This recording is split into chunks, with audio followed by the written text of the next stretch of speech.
right, guys. Merry Christmas. It's day 25 of the Whiskey Advent Calendar.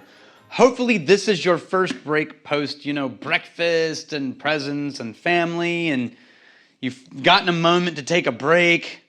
You can go to the bathroom, go out to the back patio, out to the fire, somewhere in a corner, and you've sat, and we're going to do this together. As always, we're going in blind for the final 25th sample. Thank you, Drinks by the Dram, Master Malt. They gave us that box for free. That was the only money our channel got out of this. And, oh, the paper's stuck. I don't want to see what it is. Okay, that's it. Okay. So, we'll see what they rewarded us with for day 25. And then I have, if you've got time, I've got a question for you. So, we're going to go in without knowing. We're going to write down what we think we're experiencing. I'm going to write it on this page because I got room. Then we're going to unveil what it is. And then if we feel like we need to, we'll compare. Hang on 1 second. All right, I'm back. I needed to change something over there. So, on the nose. Huh.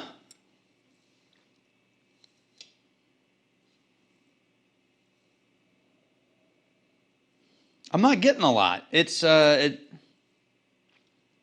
feels a little buried.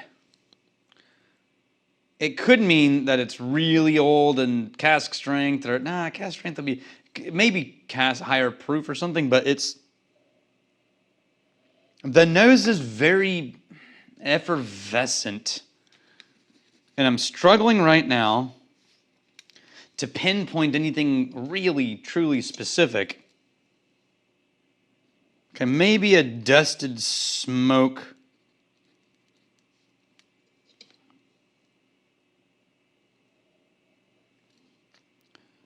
Everything feels like I'm smelling it from a long ways away.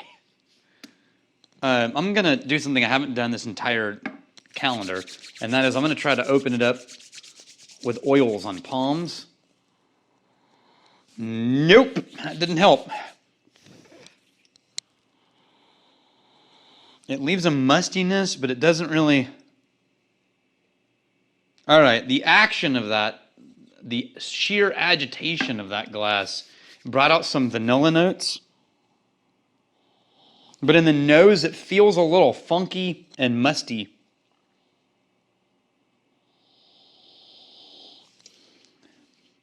Lot of garden mulch and grass clippings and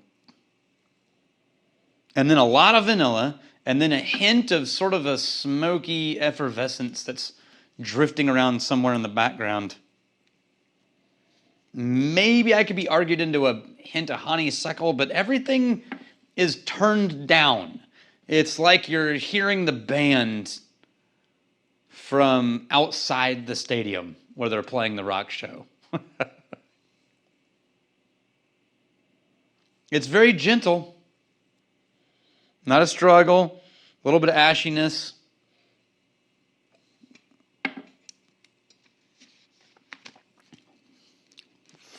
Nothing. Sorry. I can feel a little attitude in my vibe right now. And it's because yesterday's whiskey was glorious. And this feels meh. And it's making me come to a conclusion that annoys me because I don't want to crap on anyone's storyline. But look, we're all nerds and we're here for honesty, right? And the definition of good whiskey is whiskey you like the way you like to drink it. That's it. For me, this feels like I walked off a cliff from yesterday's heights to today is like, all right. Merry Christmas, go on your way.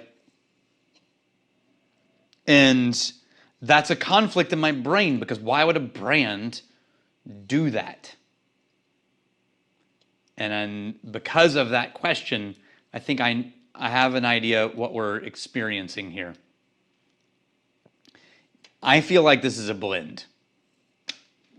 It's got that metallic thinness that presents with grain in the nose. It's got the smoke that comes from blending smoky whiskey into a grain. It could be mostly malt. It could be a blended malt, but it's blended in such a way that the grain is really, the thinness is present. And so either the thinness is coming because there's grain in it, grain whiskey in it, or the thinness is present because it was blended into this sharp, thin brittleness.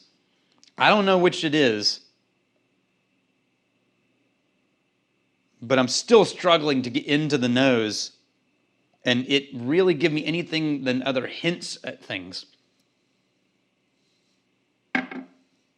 It's like smelling the scratch and sniff version of something other than the real version of something.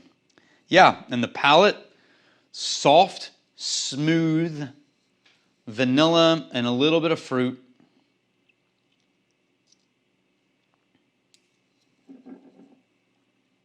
That's what happens when you blend at scale in high volume.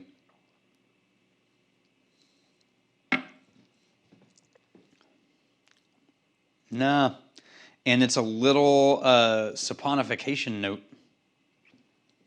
Okay, I'm going to come to a conclusion, and I'm going to try really hard not to bum you out. But I'm sorry. I think this is a blend, and here's how my logic goes. I think I know what brand it is, but here's why I think that, and I really hope I'm wrong. And my palate's dead, and it's the end of shooting, and I'm tired. It feels flat, it feels buried, it feels like something is there. It comes across as nice in the nose, hints at things. The sip is pleasant and smooth and nice. And if I wasn't a whiskey drinker, obsessive whiskey drinker, I would probably think, ooh, that's really nice, I could drink that. And that leads me to think, why would you end a calendar with such a massive step down in flavor from yesterday when it's Christmas Eve to Christmas Day? And the only explanation I have is if you were trying to end your Christmas Day with a flash and bang and firework and like, you'll never believe what we put in there for Christmas as a marketing company. And as marketers, if you were trying to make a really big impact as a marketer, then you would want something that everyone would, even the non-whiskey people, because if your target market is super whiskey nerds like us, then you're destined for bankruptcy. If you want to, what is it they always said? Sell, what is it? Sell to the classes and live with the masses, but sell to the masses and you live with the classes. It's an old marketing adage, which just means if what you make is, highly esteemed by a small few, then, you're going to always be sort of like kind of making ends meet. But if what you can do is adopted by the mass market, then you'll make a shit ton of money. And that's where luxury blends come in, like Johnnie Walker Blue. And I think what we just got is Johnnie Walker Blue. And I could absolutely be wrong. I haven't turned it over yet. But that would make sense for a company that's like, if you want to end your premium edition with something that can be perceived premium by the largest number of people who may or may not be whiskey nerds. Because here's the thing. Advent calendars are bought by you and I, whiskey nerds, because we think it's a fun adventure. Whiskey Advent calendars are also bought as gifts for people who may or may not know a lot about whiskey, but their family members are like, premium whiskey Advent calendar, wouldn't this be cool? And for those people, you have to deliver. And those people are not going to be impressed by a super nerdy special edition Ben Ryan's Duncan Taylor. They won't even know who that is. But for those people who sort of like whiskey, and they know they like whiskey, and their family likes whiskey, and they got a premium calendar for their birthday, and they're drinking it, those people are going to have their minds blown by getting to have a Johnnie Walker Blue that they would normally never spend money on. And so as a marketer, I think that's why I'm landing on this is probably a Johnnie Walker Blue. As a whiskey nerd, it's such a big step away from my preferences from yesterday that I'm a little annoyed, and you can tell because we're going in 10 minutes into this, 9 minutes into this video, and I'm still going. It's just more than 10 minutes in this video. I'm still ranting. I'm so sorry. I really hope you have a great Christmas. All right, let's see what it is. Please be wrong. Please be wrong. Please be wrong. No! It's Johnnie Walker Blue. I did not do that by palate. That is not a marker of my palate.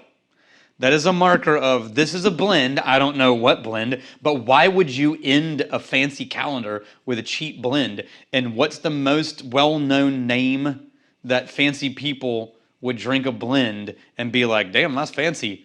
It's Johnnie Walker Blue. It's just deductive reasoning. This is not palate. I'm not so good that I can blindly identify Johnnie Walker Blue in a glass. I cannot do that. I am a little bummed because it's fine. It's not offensive, but it's fine. And it's just not my preference. Maybe I'll choose differently next year and look for the nerd whiskey box. But I did like that, like, this was a little nicer and more people could get their hands on it. And I didn't want to do a whole calendar just drinking, you know, like Elijah Craig and, you know, budget Glenfiddich. So we'll talk about this next year as a community. Like, what's our best mileage here, and how do we make this fun as a community? And next year, do I shoot it like this, or is it shot community, or I don't know. I've got to keep it sort of simple. So let me ask you this question, and I'm going to find a different, such a jerk move, but I'm going to do it. I'm going to find a different whiskey, and it's going to be Method of Madness, because it's right here in front of me. And I really like the oh, you know what? Here's one that's low enough. Screw it. So this is the French Chestnut Method in Madness. I'm a big fan of the Method in Madness line from Middleton. It's low, so we need to move through it anyway. Okay, so here's the question. This whole format of me showing up, blind tasting something, guessing, comparing, was suggested to me as the next season of the Whiskey Vault, when I'm done with the let's sit down on the barrel and have conversations, which I don't know, I think I'll probably always have those, but if we start mixing it up, so we start introducing a new style of episode, and I said no to this because while I agree for the nerds, it's fun. To me, the only reason that this was fun was because we could all drink along. But if it's an episode where you just watch me drink something blind, deduce what it is, and then find out whether or not I'm right, that feels like a waste of everyone's time. It feels like a show-off video, or if I fail, a funny video, but it doesn't feel like a community video. So what do you think? Because I'm trying to figure out the next season of the Whiskey Vault. What's the next vibe for the next season of the Whiskey Vault? And that was one of the things, blind tasting something and comparing it. And maybe I'm too deep in the woods and I can't see what would be the most valuable, but it does matter that we get eyeballs and that our view count is high, and we can't just cater to the super nerds, or this channel starts to become so small I can't justify spending time on it to the board of directors.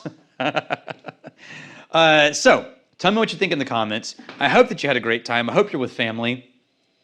I hope that we get to do this again next year together and you're still here. Cheers to you. I'm really glad you're here.